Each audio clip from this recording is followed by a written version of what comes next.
ಪ್ರತಿ ಸ್ತ್ರೀಯು ಫಲವಂತಿಕೆ ದಿನಗಳು ಯಾವುದು ಅನ್ನೋದನ್ನು ತಿಳ್ಕೋಬೇಕು. ಅವರು ಗರ್ಭಧಾರಣೆಗೆ ಪ್ರಯತ್ನ ಮಾಡ್ತಿರೋ ಸಮಯದಲ್ಲಿ ಯಾವಾಗ ಅಂಡಾಣು ಬಿಡುಗಡೆ ಆಗತ್ತೆ, ಯಾವಾಗ ಅವರು ಸಂಭೋಗ ಕ್ರಿಯೆ ನಡೆಸಿದರೆ ಗರ್ಭಧಾರಣೆ ಆಗತ್ತೆ ಅನ್ನೋದನ್ನು ಪ್ರತಿ ಸ್ತ್ರೀನೂ ತಿಳ್ಕೋಬೇಕು. ಆದರೆ ಸರಿಯಾದ ರೀತಿ ಕ್ರಮಬದ್ಧವಾಗಿ ಮುಟ್ಟಿದ್ದಾಗ, ಕ್ರಮಬದ್ಧವಾಗಿ ಅಂಡಾಣು ಬಿಡುಗಡೆ ಆಗೋರಲ್ಲಿ ಇದನ್ನು ನಾವು ಸಹ ಹೇಳೋದಕ್ಕೆ ಸಾಧ್ಯವಾಗತ್ತೆ. ಕೆಲವರಲ್ಲಿ ಮುಟ್ಟಿನ ತೊಂದರೆಗಳಿರೋವಂಥ ಸಮಯದಲ್ಲಿ 3 ತಿಂಗಳು 6 ತಿಂಗಳಿಗೆ ಒಂದು ಸಲ ಮುಟ್ಟಾಗುವಂಥದ್ದಿದ್ರೆ, 1.5 ತಿಂಗಳಿಗೆ 2 ತಿಂಗಳಿಗೆ ಒಂದು ಸಲ ಆಗೋದು, ಅಥವಾ ಬೇಗ ಬೇಗ ಮುಟ್ಟು ಬರೋವಂಥದ್ದು, ಈ ಥರ ಕ್ರಮಬದ್ಧವಾಗಿ ಇಲ್ಲದೆ ಇರೋ ಸಮಯದಲ್ಲಿ ಯಾವಾಗ ಅಂಡಾಣು ಬಿಡುಗಡೆ ಆಗತ್ತೆ ಅಂತ ಹೇಳೋದು ಕಷ್ಟ ಆಗುತ್ತೆ. ಆದರೆ ಬಹಳಷ್ಟು ಸ್ತ್ರೀಯಲ್ಲಿ ಕ್ರಮಬದ್ಧವಾಗಿ ಆಗ್ತಾ ಇರೋ ಸಮಯದಲ್ಲಿ ನಾವು ಮೊದಲ ದಿನನ ನಾವು ಫಸ್ಟ್ ಡೇ ಆಫ್ ಪೀರಿಯಡ್ ಅಥವಾ ನಾವು ಪೀರಿಯಡ್ ಅಂತ ತಗೊಂಡಾಗ ಅಲ್ಲಿಂದ ಅವರು ಲೆಕ್ಕ ಇಟ್ಕೋಬೇಕು.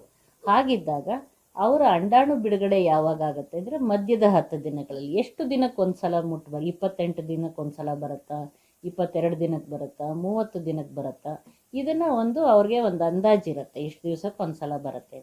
ಆ ದಿನಗಳನ್ನು ತಗೊಂಡಾಗ ಅದು ಮಧ್ಯದ 10 ದಿನಗಳು ಏನಿರುತ್ತೆ ಅದನ್ನು ಅವರು ಅಂಡಾಣು ಬಿಡುಗಡೆ ಸಮಯ ಅಂತ ತಿಳ್ಕೊಂಡು ಆ ದಿನಗಳಲ್ಲಿ ಅವರು ಸಂಭೋಗ ಕ್ರಿಯೆ ನಡೆಸಿದರೆ ಈಗ ಅಂಡಾಣು ಮತ್ತು ವೀರ್ಯಾಣು ಸೇರುವಂಥ ಚಾನ್ಸಸ್ ಇದ್ದು ಆವಾಗ ಅವ್ರಿಗೆ ಗರ್ಭಧಾರಣೆ ಆಗುತ್ತೆ.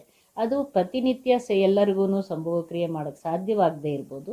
ಆ ಮಧ್ಯದ 10 ದಿನಲ್ಲಿ ದಿನ ಬಿಟ್ಟು ದಿನ, ಒಂದು ದಿನ ಬಿಟ್ಟು ಒಂದು ದಿನನಾದರೂ ಅವರು ಸೇರೋಕ್ಕೆ ಪ್ರಯತ್ನ ಮಾಡಿದಾಗ ಅವರಲ್ಲಿ ಗರ್ಭಧಾರಣೆ ಸಾಧ್ಯತೆ ಜಾಸ್ತಿ ಇರುತ್ತೆ. ಮತ್ತು ಸೇರಿದ ಮೇಲೂ ಕೂಡ 1 ಗಂಟೆಗಳ ಕಾಲ ಅವರು ಜನನಾಂಗ ಸ್ವಚ್ಛ ಮಾಡ್ಕೊಳ್ಳದೆ ಇದ್ದರೂ ಒಳ್ಳೆಯದು. ಯಾಕಂದರೆ ವೀರ್ಯ ಅದರೊಳಗೆ ಅವ್ರ ಯೋನಿ ಒಳಗೆ ಸ್ವಲ್ಪ ಹೊತ್ತಿರೋದಕ್ಕೆ ಅವ್ರಿಗೆ ಅವಕಾಶ ಮಾಡಿಕೊಟ್ಟಂಗಾಗುತ್ತೆ. ಮತ್ತು ಮುಟ್ಟು ಬರೋ ಹಿಂದಿನ ದಿನಗಳು, ಮುಟ್ಟಾದ ತಕ್ಷಣದ ದಿನಗಳು, ಆ ದಿನಗಳಲ್ಲಿ ಸೇರೋದನ್ನು ಬಿಟ್ಟು ಮಧ್ಯದ 10 ದಿನಗಳಲ್ಲಿ ಸೇರಿದರೆ ಅವರಿಗೆ ಗರ್ಭಧಾರಣೆ ಸಾಧ್ಯತೆ ಜಾಸ್ತಿ ಇರುತ್ತೆ.